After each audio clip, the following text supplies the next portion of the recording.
your address position with the driver, you're spot on. Ball left heel, as you can see there now. The ball being on a T-peg, it needs to be slightly further forward, the reasons we discussed. We want to be striking the ball on the way up slightly. Okay, so that's the key thing there. And you can definitely see a sort of tilt there in your shoulders and your sort of spine angle.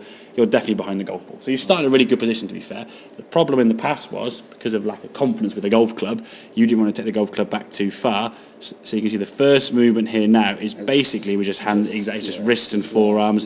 There's not much chest movement. Now at this point, now your left arm's sort of just pulling your chest around, and the club's not gone back very far. So in your mind, you haven't produced a lot of power. You now got to try and give it some welly.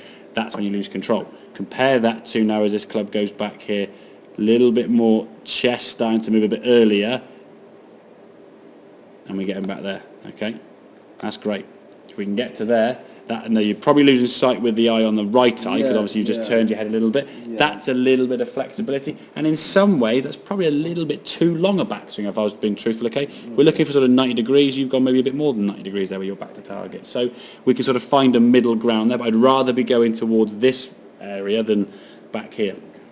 And then from there now we can unwind the body, get that club back to the golf ball, nice release of the club and a good full motion. Again, if we watch it in sort of full speed, okay, it doesn't look out of control. Okay,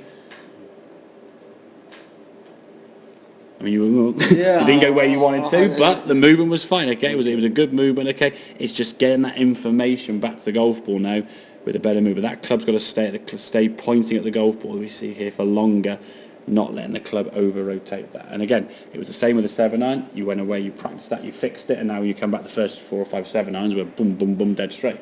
We then progress onto second level or different club. Then that same thought process has to kick in. And again, when you're not comfortable with the golf club, as when we first started with the club, it's very long, it's a bit ungainly, it's a massive head, where's it going to go?